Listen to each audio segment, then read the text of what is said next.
Kejadian pasal 6. Kejahatan manusia. Ketika manusia itu mulai bertambah banyak jumlahnya di muka bumi, dan bagi mereka lahir anak-anak perempuan, maka anak-anak Allah melihat bahwa anak-anak perempuan manusia itu cantik-cantik. Lalu mereka mengambil istri dari antara perempuan-perempuan itu, siapa saja yang disukai mereka. Berfirmanlah Tuhan, Rohku tidak akan selama-lamanya tinggal di dalam manusia, karena manusia itu adalah daging, tetapi umurnya akan 120 tahun saja.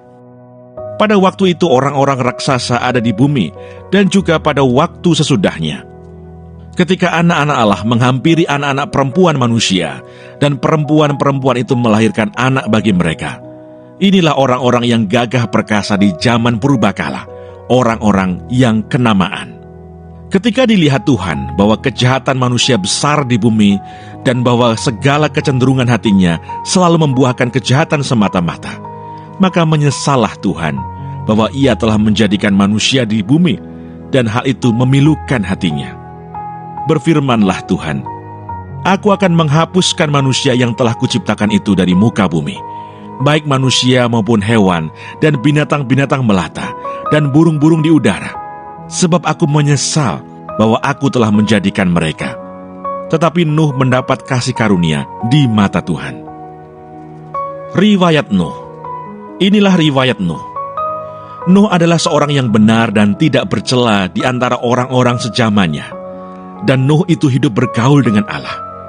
Nuh memperanakkan 3 orang laki-laki, Sem, Ham, dan Yafet. Adapun bumi itu telah rusak di hadapan Allah dan penuh dengan kekerasan. Allah menilik bumi itu dan sungguhlah rusak benar, sebab semua manusia menjalankan hidup yang rusak di bumi. Berfirmanlah Allah kepada Nuh, Aku telah memutuskan untuk mengakhiri hidup segala makhluk, sebab bumi telah penuh dengan kekerasan oleh mereka. Jadi aku akan memusnahkan mereka bersama-sama dengan bumi. Buatlah bagimu sebuah bahtera dari kayu gofir. Bahtera itu harus kau buat berpetak-petak, dan harus kau tutup dengan pakal dari luar dan dari dalam.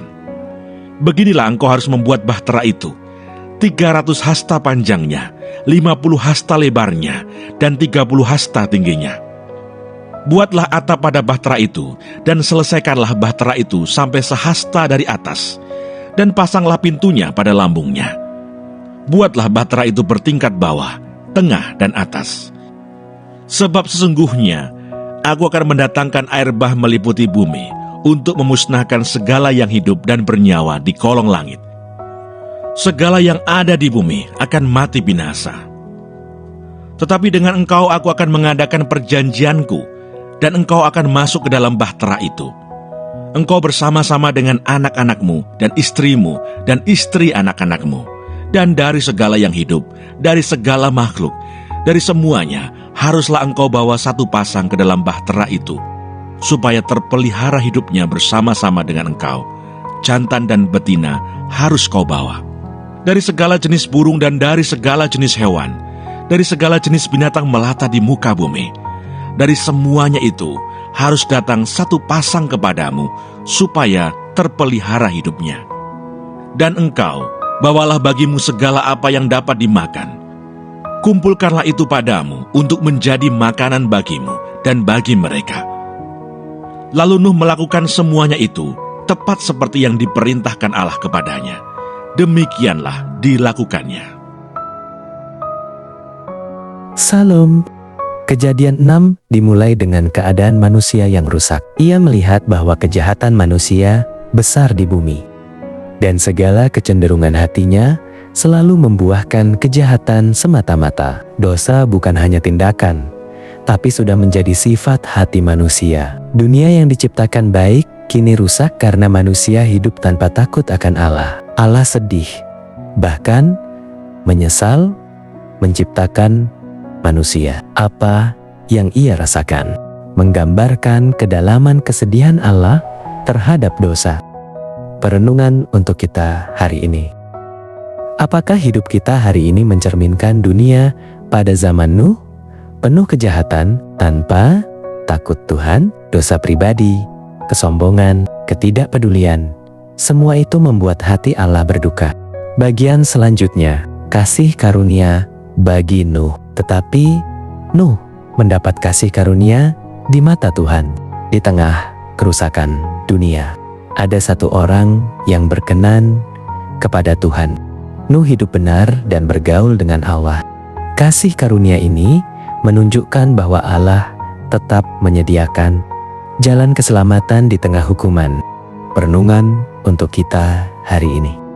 Tuhan masih mencari Nuh di zaman ini. Orang yang mau hidup benar di tengah dunia yang rusak. Bagian selanjutnya adalah ketaatan Nuh terhadap perintah Allah. Lalu Nuh melakukan semuanya itu. Tepat seperti yang diperintahkan Allah kepadanya, demikianlah dilakukannya. Tuhan memerintahkan Nuh membangun bahtera besar. Sebuah tugas yang tampak gila di mata dunia. Tapi Nuh taat tanpa syarat. Imannya terwujud dalam tindakan nyata. Perenungan untuk kita hari ini. Taat kepada Tuhan, kadang kita melakukan sesuatu yang dianggap aneh oleh dunia. Karena tidak sejalan dengan pola atau nilai-nilai dunia. Tetapi iman sejati harus dibuktikan dengan ketaatan, bukan hanya kata-kata. Jadi, dunia rusak oleh dosa, tetapi kasih karunia Allah tetap ada dan nyata. Nuh menjadi teladan iman dan ketaatan sejati. Di tengah zaman yang gelap, Tuhan masih mencari orang yang hidup benar. Seperti Nuh, marilah kita hidup benar, bergaul dengan Tuhan, dan taat sepenuhnya. Karena kasih karunia-Nya masih tersedia bagi mereka yang setia. Jangan buat Tuhan menyesal. Amin. Jadikanlah firman menjadi kesukaanmu. Suka firman. Tuhan Yesus Kristus memberkati.